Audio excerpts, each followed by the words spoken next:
a return guest, Keir, the rugby strength coach or the rugby guy. Wenham-Flatt, how you doing? Welcome back. We're pumped to have you on. Tell us, bro, what the hell have you been doing? I've been liberating myself, Michael.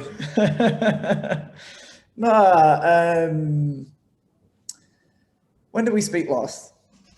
Oh, let me check. I don't. July, August. Yeah. July. Was it July? Yeah. You failed to mention in that short intro there that I am your most listened to guest also. Oh, excuse me, my mistake. So we've had. Let me give you a little tickle my balls. Yeah. Yep. So we've had on Buddy Morris, Dan Paff, Cal Dietz, Jim Wendler, Kevin Love, Mandy Sacamano, who's got the most active Instagram of any athlete, and who has the highest listened to podcast that we've ever put out.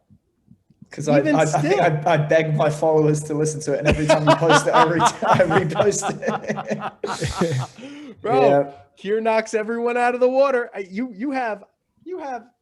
So I think you blow people out of the water now by maybe 40%.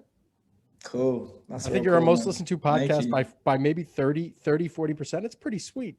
Well, I told you privately that I thought, at the time when we did that podcast, that probably I'd opened the kimono a little bit too much, because we really went down a rabbit hole, and, truthfully, not because of any repercussions, but I just kind of worried that,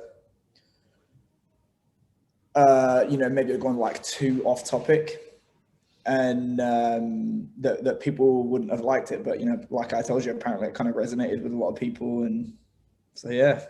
Yeah. I mean, that's our entire audience is our whole podcast is just off topic. Like we had a couple of guys in yesterday, and they said one of the things that they like about the podcast is that it's like strength conditioning without being strength conditioning. It's almost everything but with guys from strength conditioning. I don't know. Yeah. But that's the interesting stuff. It's like when you when you have like dinners and stuff, and once you get to a certain stage in your career, like you meet coaches and you kind of have dinners and stuff like that. And I met Buddy for the first time in October, and I think we spent about 5 minutes talking about training. Which is maybe a wasted opportunity on my part, but it was a good meeting. It was a very good meeting. So and I'm the same way. I mean, but when I have a guy like Path, and we'll sit down and we'll have drinks or dinner or something like that. It's a different story. I'll kind of, because I have specific questions to ask him regarding training. But I mean, when we had him on, we tried talking about anything and everything. And when I'm with Buddy, I mean, shit, we barely ever talk training. I mean, he sits on his couch and he watches King of Queens. But what give us specifically what the hell it is you are doing with your life? Well, I wrote, when all this kicked off with the pandemic, I think I wrote in March that basically a lot of coaches, when it first started, they didn't have to be at work at 6 a.m. So they would wake up and come out to the breakfast table, and there'd be 3 strangers sat at the table. Oh, this is your family. And, sleeping in and taking walks outside and stuff like that. And I wrote at the time, I thought a lot of strength coaches are going to realize they don't want to be strength coaches anymore. And I wasn't putting that out with the agenda that I was going to be one of them. And there's a lot of factors that went into it, and I won't throw anyone or any organization under the bus too much, but basically, I've always tried to say to my interns or my assistants, or if and when they ask for advice, I personally try to pass every job through a filter of 4 things, which is, sometimes you can call it the 4 Ps, which is pay, personal, progression, and purpose. Does it give you money? Does it help your personal life? Does it help your progression towards a career, stated career goal? And does it give you a sense of purpose? You feel like you're actually making a difference, moving the needle in your work. And when you've got all four, you basically hang on for dear life until you die or get fired. If you have three of those, you're doing really, really good, and you should only leave if someone's offering you the fourth. If you have two, do good work, but keep looking. And if you have one or less, you've clearly made a mistake in your decision making, or things have started to crumble around you. Repeat those again. Pay, personal, progression, purpose. I love that. Yeah. And if you look at where I was almost 3 years ago, did I need the money? No. Not really need the money for quite a while. Like I can go off and fend for myself quite fine. Look at the personal life. When I made that decision, I did not have a missus and a baby on the way, or a young baby. And that obviously changed quite quickly. If you look at the career progression, I was very verbal about, hey, I want to work in the NFL. This is the logical step for me to take, and I'll make that career move.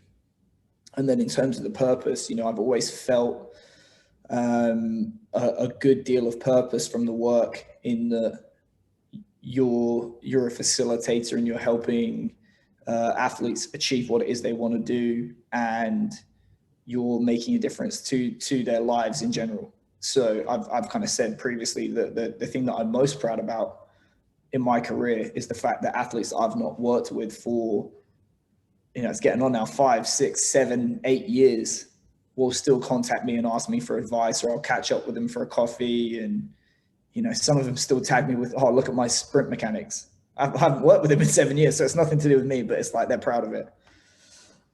And getting to the point of this summer, I'm like, well, I didn't need the money before, and things are starting to get to the point where I've gained momentum in the business and in the property stuff that we talked about when I came up to visit you last month. And it's like, well, I need it even less. In terms of the personal life, I'm now a single parent.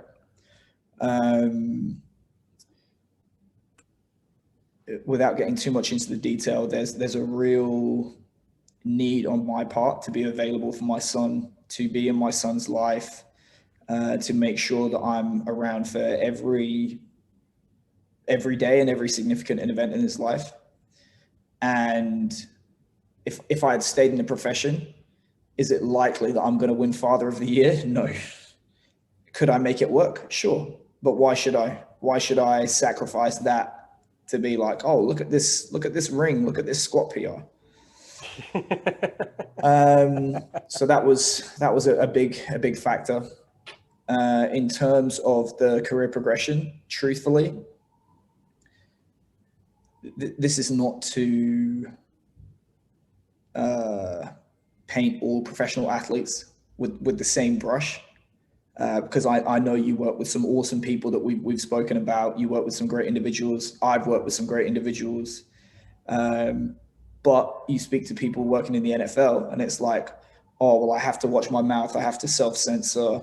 I have to ask them, would you like to do this workout? And they can say, not doing it. You have to work with the private guys. There's a whole lot of compromises that have to be made in order to work at that level. And I thought, well, really, is my situation improving? Am I dealing with higher level problems? And I thought, truthfully, I'm going to be dealing with the same problems in a different wrapper. So at the worst, you're going from dealing with spoiled teenagers that the second you try and enforce the rules will just undercut you to the administration. And in reality, they're not athletes, they're customers. And the customer's always right. To, if I was ever fortunate enough to work at an NFL team, if it comes to strength coach on 200 grand versus athlete on 20 million, guess who's going to be on the losing end of that? Mm-hmm. And there's a lot of, the pay that you get, oh, it's great, but you can get fired at the drop of a hat, whether you've done a good job or a bad job. So why, is it a fair transaction to put yourself in such a risky position? Because they're not going to let you have a business on the side or speak out and, call out shit on the internet, which is my sport. And I thought, at what cost? At what cost? And then in terms of the sense of purpose, I'd said to a lot of people that Eric Coram is one of the few people that I can be an assistant for, because it's arrogant, but I'm not going to be sitting there in a discussion being like, I know I'm smarter than this guy, because I'm not. Mm-hmm. And I thought that there's a few people out there that I could be an assistant for, and I was quite content to work with Eric. And I thought we had a very good complementary relationship, and he agrees. We're good at different things. And then Eric decided to move on. And he was like my umbrella that took all the shit from the top. And when that was gone, it was a challenge. Then Scott left and went to Arizona. We pushed him out the door to Arizona because it was the right move for him at that stage in his career. We had, as a team, as an organization, done everything that we could for Scott. And it was time for him to move on. And he felt bad about leaving, and that's basically the measure of him. And, with that situation as it was, that neither of those positions got reappointed. So it was like, just take on the work of these two additional people. So obviously the quality went down. And with the COVID restrictions, I ended up working door to door from when I left my house to when I got back, 16 hours a day, 6 days a week, for not a lot of quality in the gym. And there's no purpose to that. There's no purpose to that. And I thought, what's it all about? So I kind of thought, is this the environment that I'm going to mortgage my son's upbringing on? I thought, fuck that. And I thought, what is the highest use or leverage of any kind of position that I have, or my experiences or my network, to be banging out hour-long sessions like Gold's Gym, and to have no authority whatsoever to call something bullshit when I think it is, to enforce standards that I've been told to enforce and all this kind of stuff, and to basically be told no. Or I can take on risk and I can just tell it how it is, and I can rise or fall on my own merits, and not be told what to do. And I talked earlier about, that podcast seemed to have hit a nerve. I left on the Friday, and on Saturday night, I decided to write out here's why I left kind of thing. Because, I've still got an ego. I don't want people being like, oh, he couldn't fucking cut it, or he got fired, or he's not good enough. I wanted, communist propaganda, control the narrative. So I wrote out a 3,000 word, I think it was 3,000 word piece on Medium that I was going to put out to my list, forgetting that my Medium account was linked to my Twitter. So I was like, I'll just publish it on Medium and I'll send it to you. I'll send it to Graham and all these other guys to tell me what you think. And of course it went out, and then, the next day I had 100 DMs, and it's been read by over 10,000 people now. And I had people at every level, NBA, NFL, P5, mid-major, all the way down to be like, wow, that they couldn't believe that I'd said it, and that I'd chosen to give up. Not to give up, to say, you know what, this is not worth it. Yeah. Which is pretty fucking heavy. Man, it was a great article. I remember reading it. Thank you. It's hard for me to keep my attention on something, to be honest. You see so much stuff going out there, and then I knew a bit more about the story from the last time we spoke, especially off the recording. And I remember reading it and being like, that's I was trying to pat myself on the back because I didn't have to make the same mistakes that you did. I could understand everything of what you was going on about, and, it's great that you did it, bro, because you had probably had every reason why not to, and now you've decided to take the riskier option. I think you're going to find so much more fun in life too, because now you're free. And now you become unemployable, bro. Yeah, well, I tell people the safety net is gone, but so is the ceiling. Right, right. Yeah, yes. Yeah. Fucking, you know, Brooker and I were talking about this right before the podcast. Like, Yeah. guys will puff out their chest and virtue signal in strength conditioning about making $50,000 a year, working 80 hours a week, waking up at 4 a.m., going to bed at 10 p.m. Now, I talk about that shit, but like that's not an employer, and I'm not making 50 grand a year, No, right? you're not. But to me, and people will tell you like, oh, wait, what are you, just about the money? Well, no, motherfucker, I'm not just about the money, but the money should, I don't know, have some kind of correlation to what kind of work I'm putting in. I'm like, why am I going to risk? It's a rate limiter. Like William and Mary demonstrated that you can talk all day long about, oh, we're going to serve our broader community. We're going to change lives. We're going to win championships. But guess what? You can't do any of that shit if you can't keep the lights on. Right, exactly. And also everyone needs to realize, I mean, you are more or less a slave, because say you take a 50% pay cut, then you think, if what I'm doing right now, is it worth the money? If you take another pay cut, again, not many people are going to stay doing what they're doing, no matter how much joy it brings them or purpose. Because I mean, if you can't feed yourself, then you know, what's the point? I mean, I could. It was not super exploitative.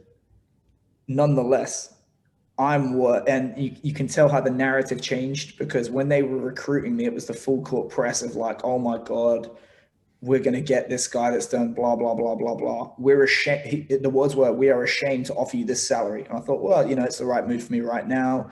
I said, I'll take it.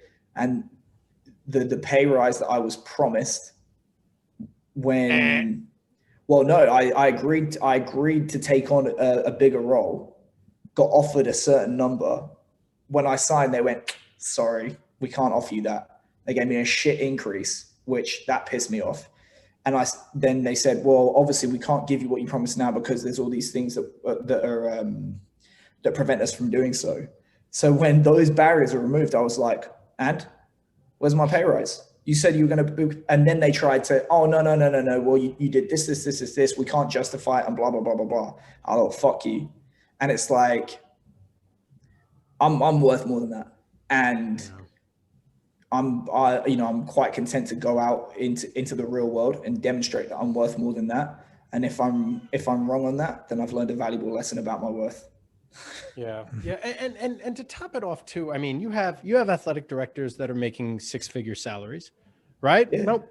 7. So I was going to say, in a lot of situations, they're making 7-figure salaries. Oh yeah. And they want to hire people that are the best at what they do. Now, there are Division I programs. There's 300 and some odd Division I programs for whether it's 1AA or they don't do 1AA. FBS is like 300.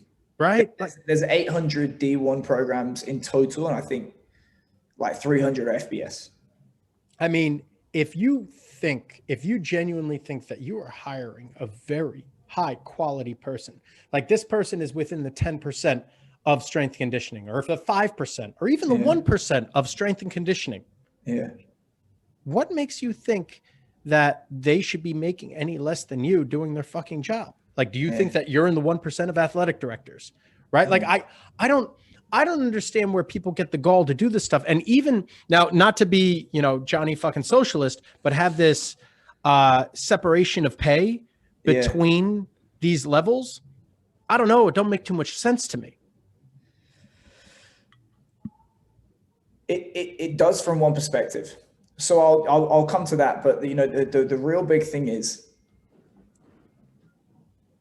most administrators don't even have the technical ability to define what it is you do. Yes. Let alone have any kind of professional judgment to evaluate how good you are at doing it. So what should make you happy or confident to put your value in the hands of a person that has all of those deficiencies? It's a popularity contest. It's ridiculous. I'm sorry, go on. Yeah. No, go. To follow on, why does an AD get paid what they get paid? Why does the CEO get paid what they get paid, or a head coach? If you're truly honest about what moves the needle in sport or business, sport is a business.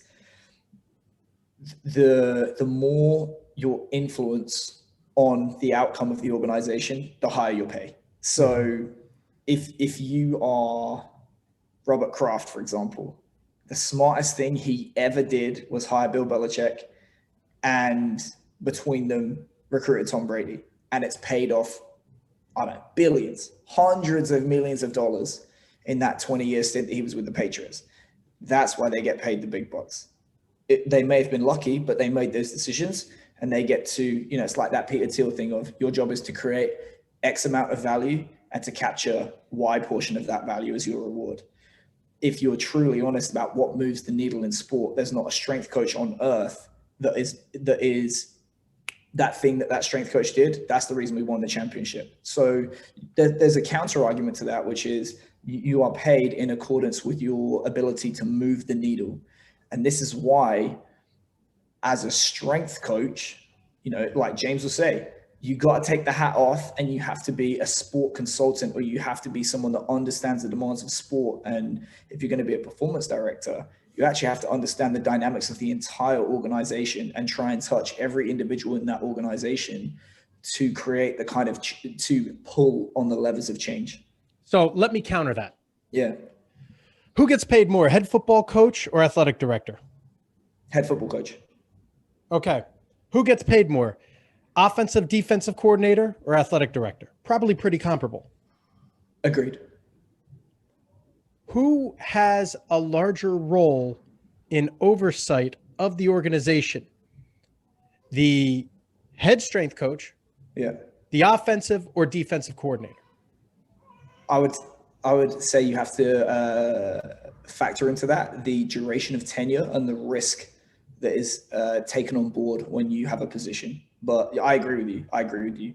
What's factored into it is the fact that it's a lot easier to get fired as a sport coach than an AD. Look at the average duration of tenure. Look at the average tenure. Listen, I will argue that because I have a guy, Tim Pernetti, who was at Rutgers, who got fired because over a coach. To be fair, though, Rutgers do suck at football. Well, when he got fired, they were good. Worst team in the Power Five. but I mean, I don't think the security of an athletic director is any better per se than a football coach, than a good football. Like, do you think the athletic director at Ohio State had more sway than Urban fucking Meyer? Yeah. Or at Florida when Urban Meyer was there? You know what I mean? Like the system is quite imperfect. and look, bro, that athletic director at Rutgers, he was forced to hire Schiano. Oh, really? These people get bullied into shit. Yeah. Whether he wanted to hire Schiano or not, Schiano was the hire. And one of the reasons why people didn't want Schiano around is because, well, Schiano's the new president of the school. Football coach at big time programs have all the sway. You think revenue's the reason for that? Money talks, bro. Yeah.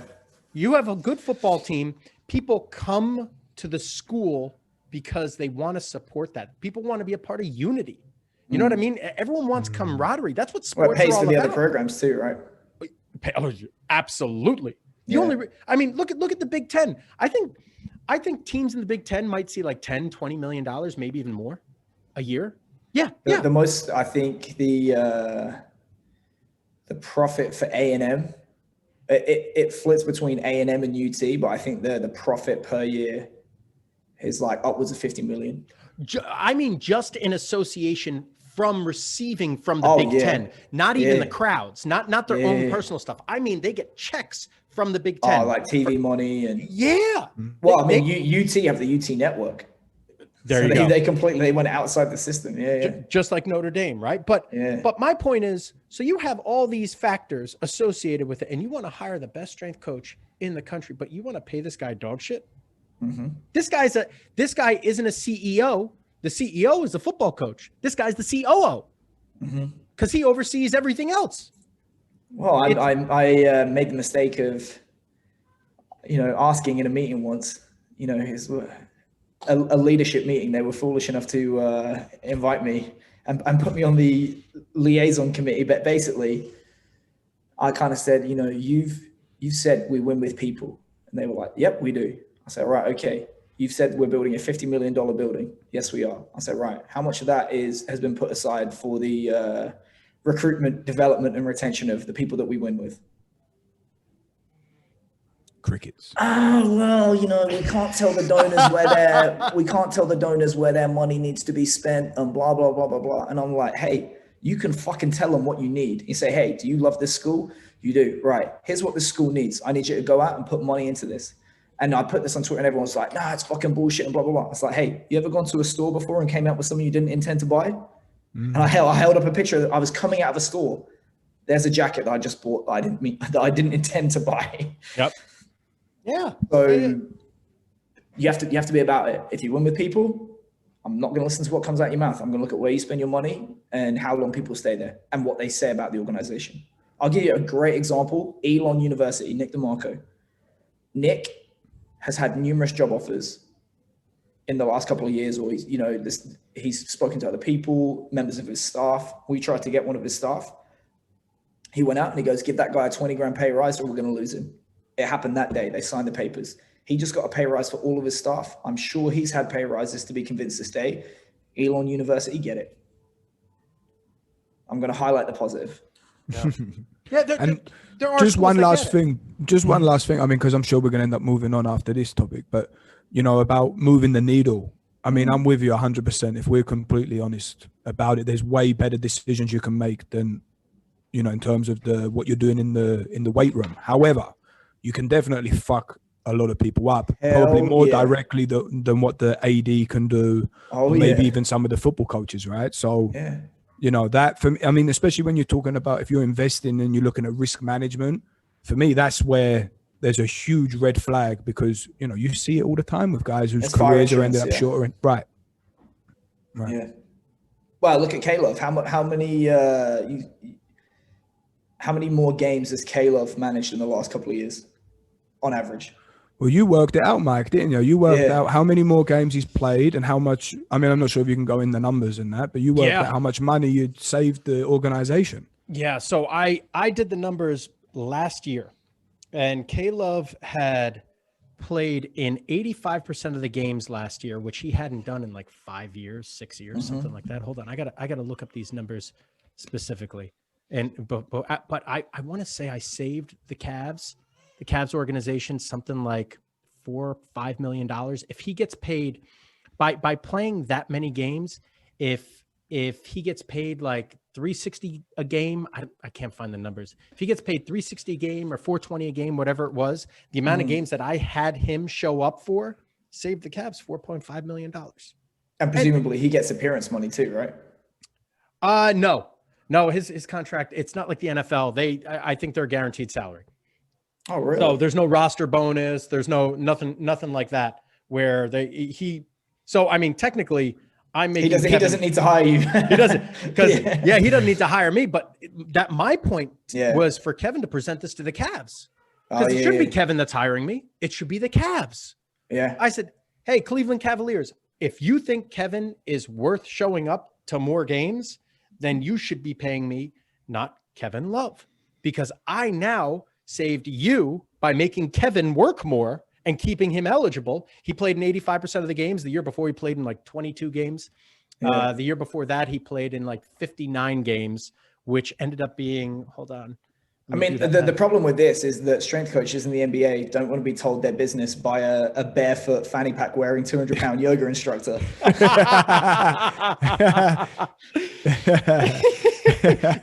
You're spot on. But and you know what though? It's not. I don't think a lot of it has to do with the ego of the strength coaches. It's people are penny wise, dollar foolish. You got to have to show them those numbers and like make them understand. So years prior, Kevin played in like 59 games, 60 games, 58 games. That's 70%. And last year he played in 85% of the games. That's 15% more. And by playing in 15% more games, I technically saved the Cavs $4.5 million by those numbers. Less insurance premiums, less human resources spent in athletic training. And to me, what is that worth for you? So if I go to an investor and I say, listen, I can make you $4.5 million, what are you going to pay me? Well, shit, if I'm an investor, I'd pay you, I would have no problem paying you $4.4 million. You know what I mean? To get that extra $100,000. I don't give a shit. If it's profits, it's profit. So what is that profit worth to you? You know, so how do you put a price on something like that? And I think what strength coaches get paid, quality strength coaches, because we all know what a shitty strength coach can do to a fucking system. We all know what that can do. You can deteriorate. You can ruin an entire team by listening to a coach, just by doing what the coach tells you to do, by not being smart enough to come up with logical explanations to what you're doing and why you shouldn't be doing what that coach wants you to do. David Hume, though, reason is the slave of passion. There's like a philosophical argument. Like, obviously, you and I have spoken a lot about logic, and you can, in the cold light of day, you can speak objectively to other coaches, even to sport coaches, and if it's unrelated to their area, you say, oh, you know, here's all the logical arguments for taking this course of action. Is this the correct thing to do? And they're like, of course. And then obviously once they turn the spotlight on themselves, once you're losing, once emotion starts to come into it, that's like David Hume's thing of the is or gap. You say, oh, it should be logical, but yeah, every single time humans make emotional decisions and the logic fails them. So I think that's one thing that, as much as I would like it to be the other way, you have to understand that humans are fundamentally emotional, irrational beings, and you have to like sail with the wind. Yes. Yeah, we've talked about that multiple times. In negotiations, one of the rules of negotiations is reeds bend, they don't break. And logic is good when you're dealing with someone else that implies logic, but when you're dealing with someone that doesn't, in their emotion, logic doesn't matter. They also use it as like a post hoc narrative to justify an emotional decision that they've already made. They'll decide on emotion, and then they'll like tell themselves like, oh, well, this is the right course of action to take. Yep, that's every thought. My fucking anxiety tells me every single time I'm losing my mind on something. I just completely reinforce it and ruminate that thought and logically explain it after the fact. You know, that's man. So Keir, last time you'd mentioned about what your hopes and aspirations were, and you mentioned about Strength Coach Network and some of the other, I'm not sure if you mentioned about the real estate stuff, but just branching yourself out and looking for other sources of income. So now that the shackles are off and there's no sky, what are you doing? What seeds are you planting? What's already germinating? And what's some of the stuff that you're hoping to see in the future? So I bought a 4-unit apartment building. Congrats, by the way. That is awesome. Good for you, man. Oh, really well, it kind of got a little bit spicy because the way that the mortgages work in the States is you can have a government-backed mortgage with a 3.5% deposit, like down payment. So, and that works up to 4 units. Now, obviously, the interest is higher and the payments are higher, but you know, basically, you can get your hands on 4 property units, live in one of them, rent out the other 3, and basically get other people to pay your mortgage for not much money down. So I thought, here's this building with 4 units, so I'm going to do that. So I applied for the mortgage, and it was looking good, and it was going to be like, it was like 25 all in, 25 grand, you get 4 apartment units. And then it got approved and offer accepted, all that kind of stuff. And I'm like, here we go. And sorry, you're not a permanent resident yet. You don't qualify. You're going to need 125 grand in cash.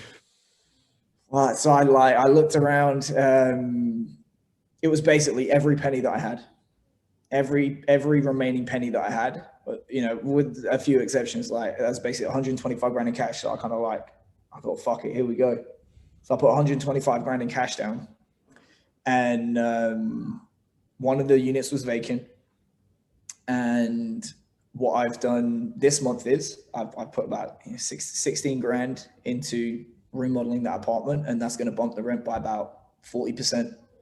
And then I'm going to do that 3 more times. And then basically kind of like rule of thumb is every dollar you put in increases the value of the house by at least $2. Yeah. So take a 400 grand property, it's now going to be worth 650. And then you can do a cash out refinance, which is basically whatever the value of the house is, you can get a mortgage of 75% to 80% of that. And then they take off what you owed before, and whatever's left over is cash in your pocket. So right. What I'm shooting for is to have about 200 grand cash by next summer. I'm going to go out and do it again. And again. Yeah. That's the goal. And then on the Strength Coach Network side of things, I thought, I touched on it earlier, like if I do have any kind of platform to speak, and if people do care what I think or what I've, can they learn from mistakes that I've made and stuff like that? What's going to be the best way to leverage that? And I thought, well, I feel I do. So I think there's a whole lot of shit that's wrong with education for coaches right now, and accreditation. Getting into the weeds, the UKSCA, one of the board members called me a liar and a money grabber. And I said, there's a conflict of interest at the heart of your organization, which is you're simultaneously the gatekeeper of, you get to call yourself a coach, and you're an educator of, hey, buy this course. So they called you a liar? Yeah, one of the board members did. Because I said there was a conflict of interest. Oh, fuck him. Anyway. Of course it's a good thing. Here's the thing. You're creating a need within the industry, which is the UKSCA accreditation is real difficult to take. Right. And then you're saying, hey, buy this education. And I said to him, I was like, you don't think that's a conflict of interest? They're like, no, it's fucking bullshit. Anyone is welcome to compete in the marketplace. And I'm like, bro, you write the test. Is that an unfair advantage? Yes. So it's like, okay, I'm just going to crank up the thermostat over here. And PS, would you like to buy one of our patented water bowls? So the legal definition of a conflict of interest is you can have multiple interests that have not even a definite, but the potential for a conflict. So here's the thing. Who do accrediting bodies serve? They serve organizations, right? Athletes. They're there to protect athletes in the same way that financial regulations protect borrowers, right? Okay. Who do coach educators serve? Coaches. So accreditors benefit from making stringent regulations, and coach educators benefit from giving away effectively strategies to beat the accreditation. So you serve the athletes and the coaches at the same time. So if I'm a coach and I take the UKSCA accreditation, if I pass the accreditation, you, as the educator, you win because, this education was so good, go tell my friends, you get more money. If I fail the accreditation, the UKSCA wins because, look at how exclusive our accreditation is. So in a relationship where if I fail, you win, and if I win, you win, you can't lose. That's called a monopoly. Right. So yeah, but it's up to the organizations to say whether they want to utilize that certification as the gold standard, right? It is. However, that's why I said they serve the universities, not necessarily the athletes, because it gives. They serve the consumer of the service. So you can say they don't serve coaches. Fair. Yes. Yeah. Fair. Yeah. No. By definition, there are multiple interests. So I mean, realistically though, I mean, they're just, it's like the FMS. They were just the ones to first step on board. Sure. Anyone can put together a certification. It's just whether it's like the CSCS or the NSCA or the CSCCA. Just the same. Yeah. But here's the thing. If I write the test, let's just ignore accreditation. If I'm a coach educator and it's a free market, we as individuals within the free market compete to offer higher quality offerings to consumers for either high quality or lower prices, right? Mm-hmm. If I write the answers to the test, do you feel that's a fair free market? But yeah, it's up to the organization to decide whether that accreditation is viable. Absolutely. And However, that comes down to education of the hiring process, right? For sure. And that would be a great way to do it. But if you're going to position yourself as an organization and say, we're the gold standard, to me, morally, you can't also say, PS, buy this course. Well, that's what the DMV, the CSCS does that too, right? Absolutely. Every deal. But here's the thing. Does the DMV sell driving lessons? Yeah. No, they don't. No, I got to buy my driver's license. Driving lessons. Oh, whoa. I don't know. No, they don't. No, they don't. Because there's a conflict of interest. Yeah. If you are a lender, if you write financial regulation, do you think there's a conflict of interest for you to sell educational products for people to pass their broker's exam? Yeah, the CPA doesn't sell their own. They're independent processes. So it's to me, it's one thing to say, I went completely off topic. The answer is I'm doing a long form educational course for strength and conditioning coaches. So parallel to that, right? Who do coach education companies serve? Should they serve? They should serve coaches. Exactly. Now, going all the way back full circle to what we said, he said, you cannot achieve your mission if you can't keep the lights on, right? Mm-hmm. So to me, I've thought about it a lot. I've talked to you both about it a lot, is coach education needs to be more about serving the coach. And I wish, and I will do it, that somebody had sat me down at the beginning of my career and said, forget about fucking sets, reps, exercises, periodization, all this bullshit, and say, right, what is it that you want from your career and from your life? And for real, and say, right, here's how you need to think about your career and your life, because your career serves you. And this education is going to help serve you to do that. And then say, putting all that stuff aside, do you know how to think? Yes. Mm-hmm. Do you even understand the nature of the problem that it is that you're trying to solve? Do you understand how to make decisions in an unpredictable, unknowable environment?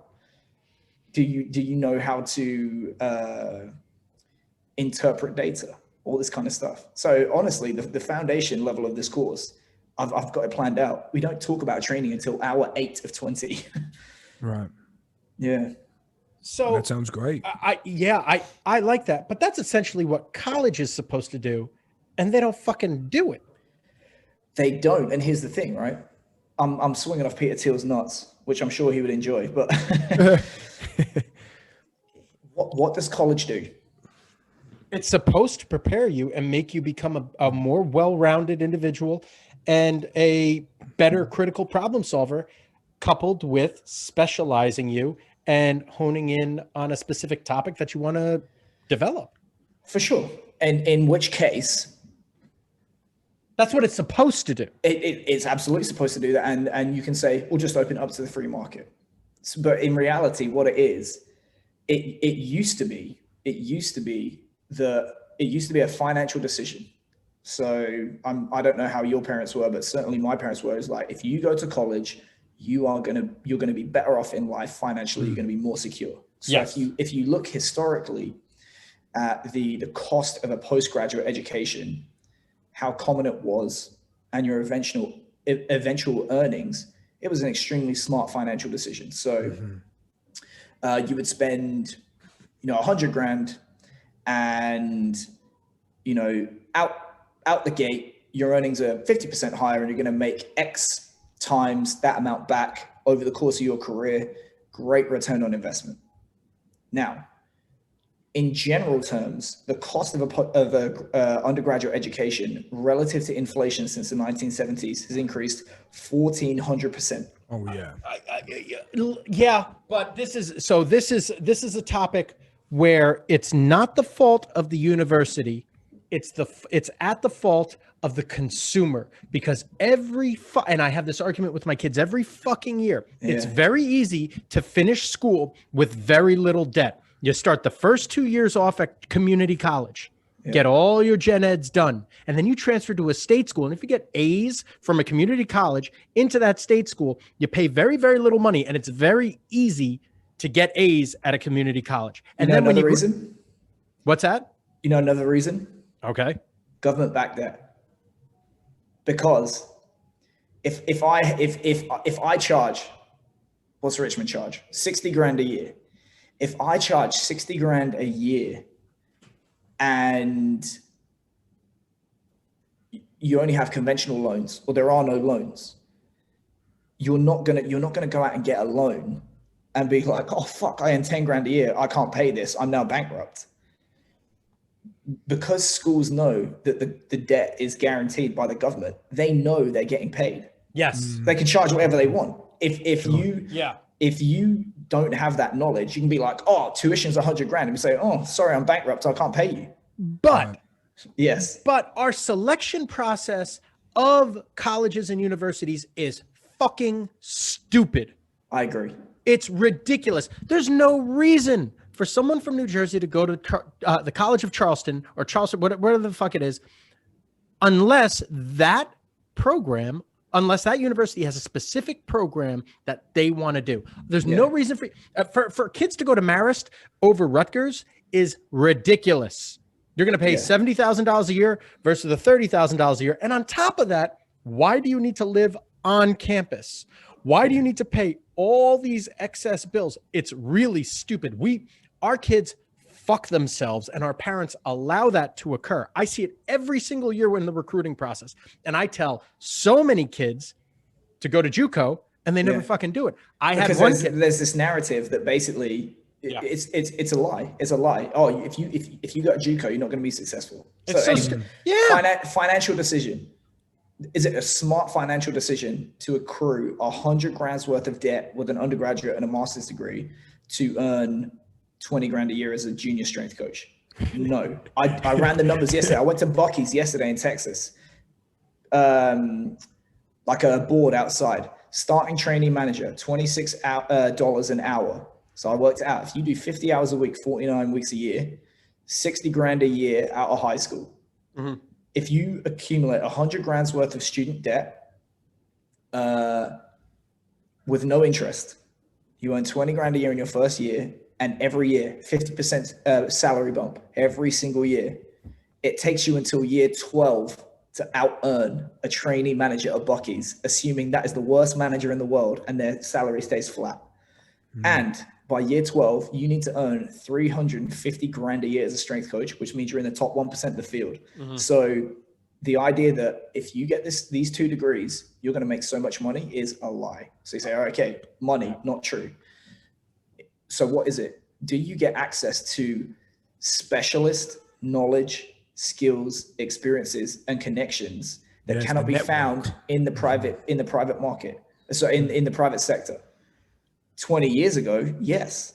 Sure. Now, 20 years ago, no way. Academics couldn't be further removed from what actually goes on in the real world. And I tell all my kids, 1 year in JUCO or 2 years in JUCO, and during that time, get 3 internships in what it is that you think you want to do. An internship in this, internship in that, internship in that. All right, now you kind of know what the fuck you want to do. Apprenticeship model. So you say, okay, it's clearly not a specialist knowledge thing. You say, what is it then? It's a life experience thing. Okay, you just paid 100 grand to go get drunk for 4 years. Yeah. Right. So stupid. So to be independent on your own, even though you're taking out loans or someone's giving you fucking money to be independent. That's not independence. So I put this out to Twitter. I said that. I was like, it's not about the money. It's not about the specialist skills. And it's not about the life experiences. I said, what is it that you guys do? And obviously, this lecturer loved that question. We produce good people. And I was like, I said, yeah, but it's awfully arrogant to say that you have a monopoly on producing good people and then have the fucking nerve to charge somebody 100 grand to be a good person. And that was it. End of conversation. If you enjoy study and knowledge for the sake of it, and it's a goal that you want to achieve and say, I want the letters MSc or PhD after my name, go do it and go do what you said, which is go to a gym, do it cheap. Yep. If it's about the work, just do the work. Everything's ROI, return on investment. What I want to do is, and I'm doing it, is get an advisory board and say, hey, I am tired of people that have never worked in professional or elite sport telling students, this is what you need to work in elite or professional sport.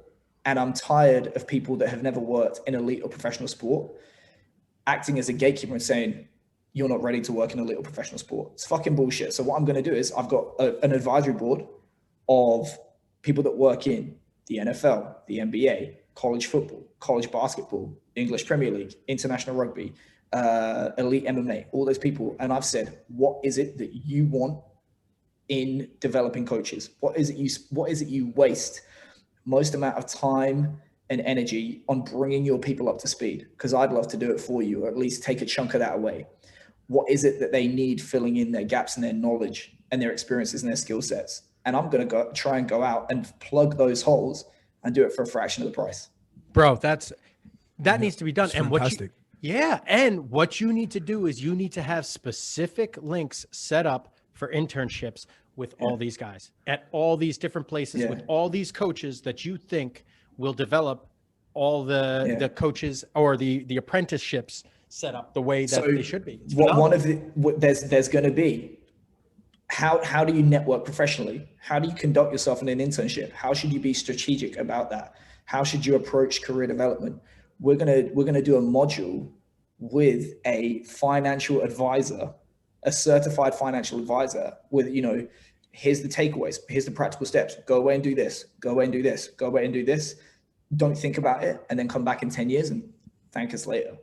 I wish somebody sat me down in university and said, hey, get this stuff right.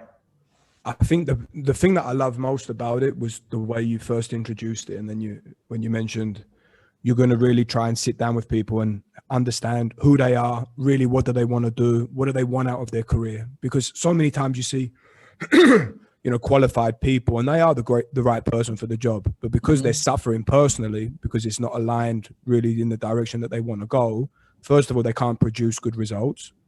And then they might end up leaving due to their own personal sort of sense of their life satisfaction. They have to withdraw from their job, that even if they can't produce their best. You know what I mean? So you delving into that, into like personal development kind of thing.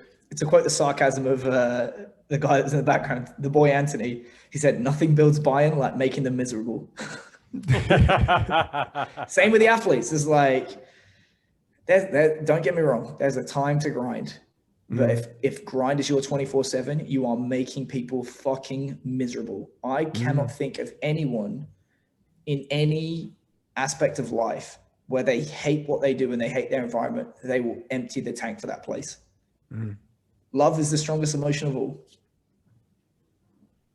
Yeah. To piggyback on what Brooker said too, when I was first doing internships, I would have guys come in, and if they didn't want to do strength conditioning or they didn't want to do personal training, I couldn't be fucking bothered. I wouldn't hire them.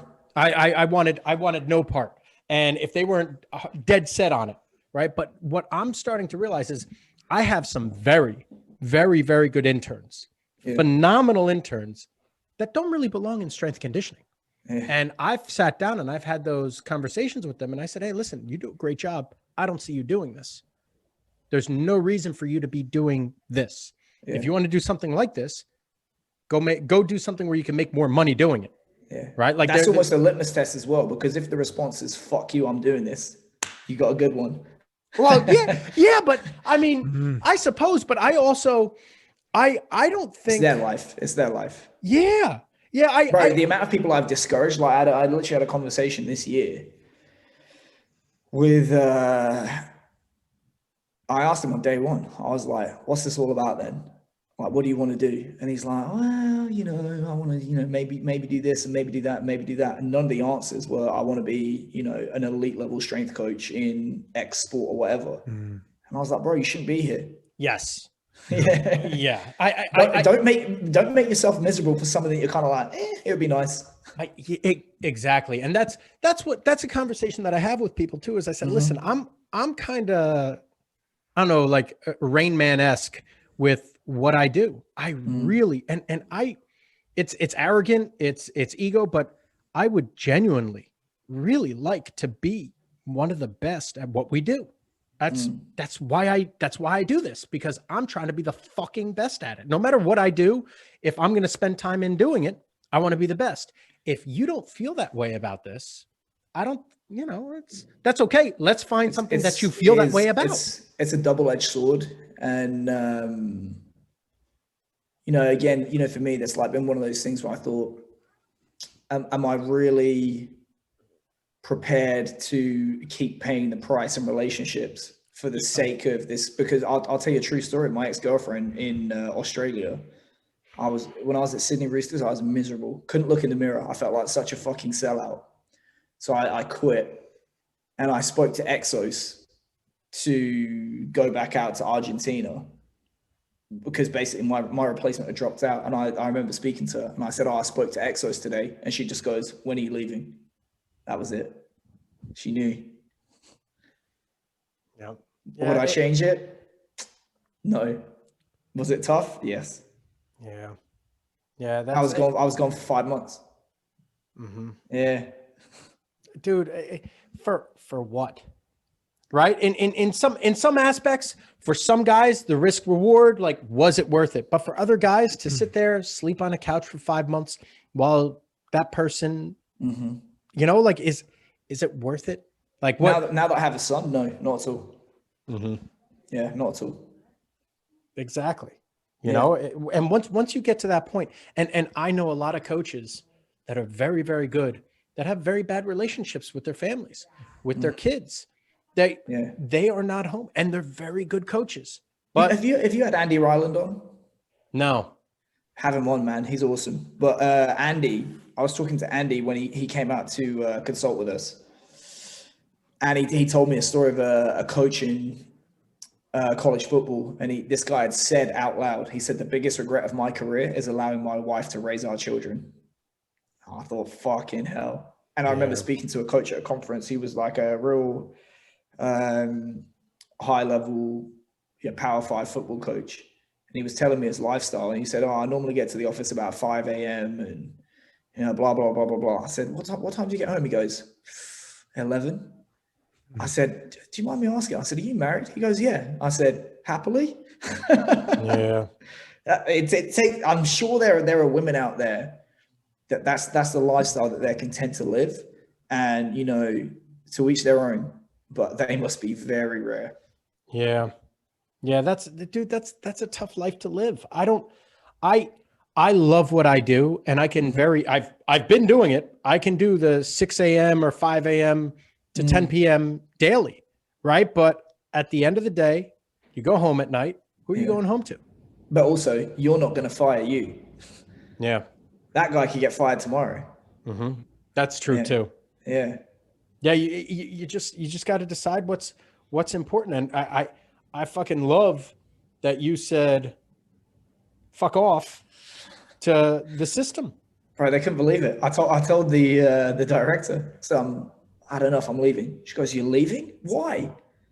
And I said, okay. I basically went through all those criteria. So don't need the money. I said, I'm better than this work. For real. I said, if I'm getting to the NFL, I'm going to get me to the NFL.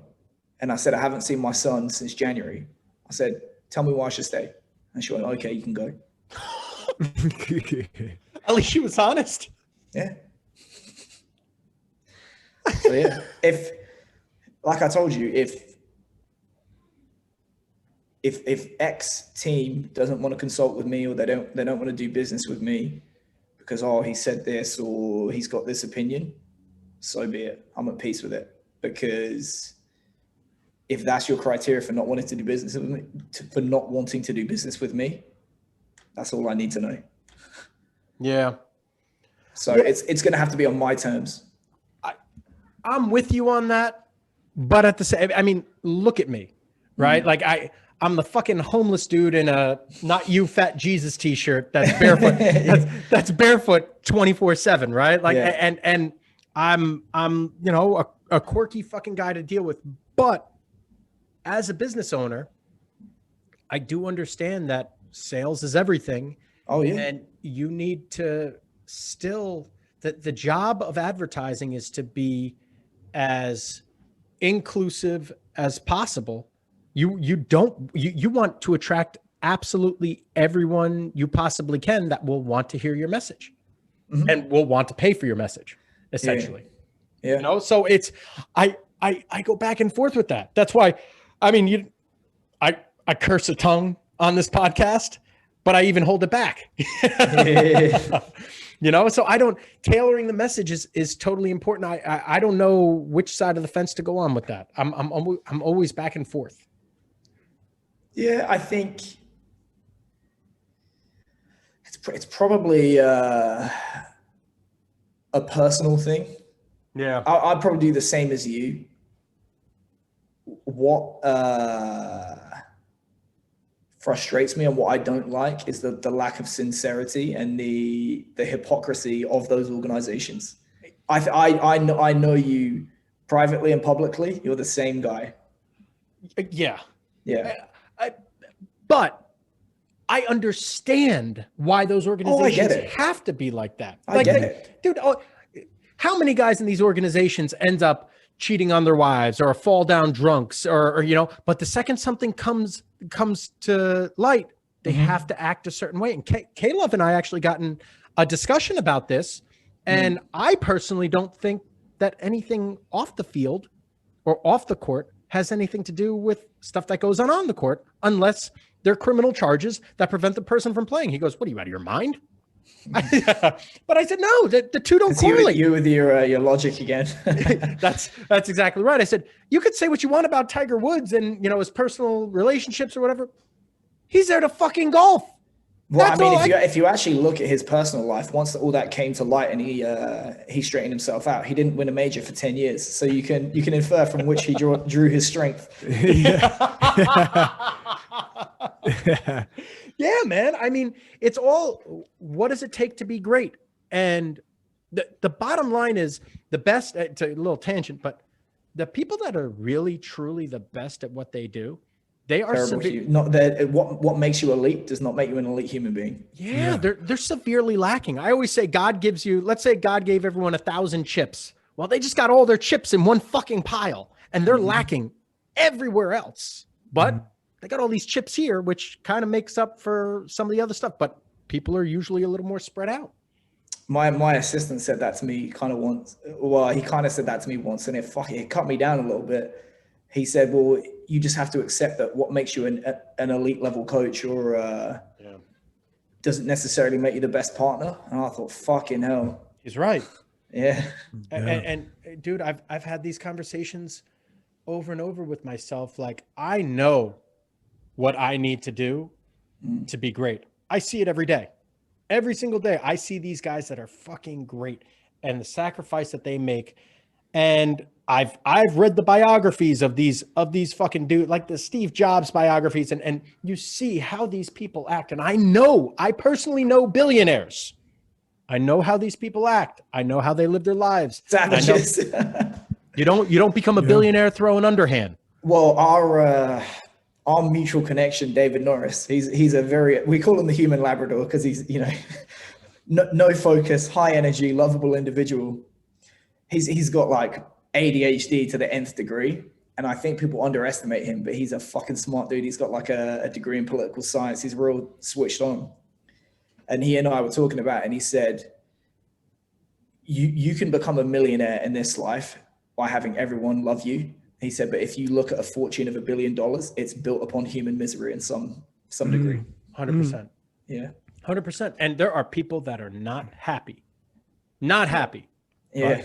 That's it. And you've ruined dozens of lives easily coming to that level. But you are Lance Armstrong. Remember how Lance Armstrong used to conduct himself during the when they were coming after him? Oh yeah. Took everyone down.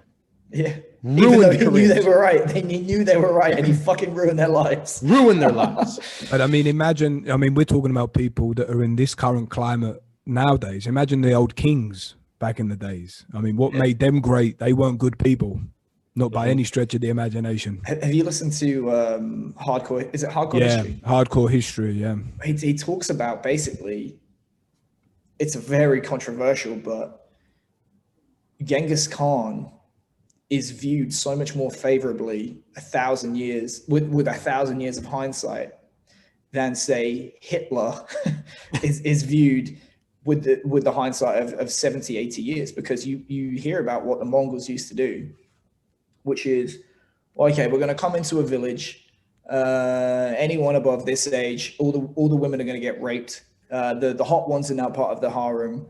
And what we're going to do is we're going to line up all the men, and we're going to drive a wagon past the men. And if your head goes above the middle of that wagon wheel, we're going to cut your head off.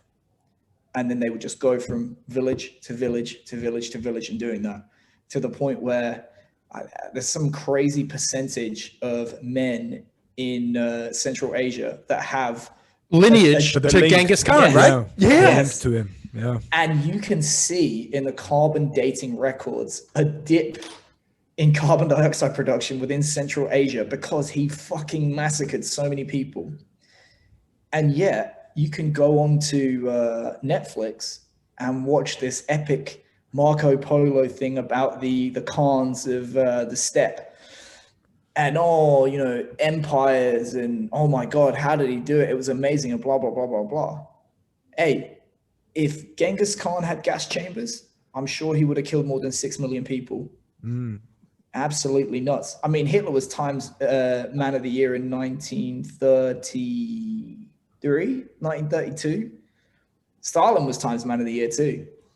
And he made Hitler look like a pussy with the amount of people that he killed. 50 million, I believe. Yeah, 50 million. Holy, of his own people. Yeah. And this is the thing is, I was listening to a podcast the other day that it's very, very peculiar that it's one of those things when you talk about a dictator and people go, Hitler. Who was the worst dictator of all time? Hitler. Stalin killed like almost 10 times as many people. And was it Stalingrad, where if you watch the movie Enemy of the Gates, this is how it used to be on the Eastern Front, which is, all right, we're going to pair up. You get the gun, I get the bullets. We run in that fucking direction. When one of us dies, you pick up what the other guy has. If you turn around and run back towards that, they're going to shoot you. You think, fucking hell. Yeah. Just nuts. Yeah. Well, let's conclude it on that. Let's wrap it. Yeah. Bro, we loved having you on. I don't think you mentioned the name of the I mean, everyone knows what it is, Strength Coach Network. But how can they find you? What give us all the info. When's the program coming out? When's that coming out for people? So I'm going to be real tactical with it. We're in the screening phase now. Production is going to begin in the new year, and then the intent is to release the course during the May break for college football and basketball, because that is going to be our primary market that gets served. We'll get that out of the way, and then we start to get to the summer period for the other sports. So that is going to be the intent, is to drop it in May. It's going to be strengthcoachnetwork.com. So the website's just about to get updated on the front end, so you can look forward to that. Social media platforms, strengthcoachnetwork.com, Strength Coach Network, and Rugby Strength Coach. Perfect. Happy days. Thank you, buddy. Yeah. Always a pleasure. You're the man, Thank Keir. you. Oh, wait, do you have your baby yet? Yeah, let's wrap it up and then let's keep going. Sorry. For sure. No worries. You good.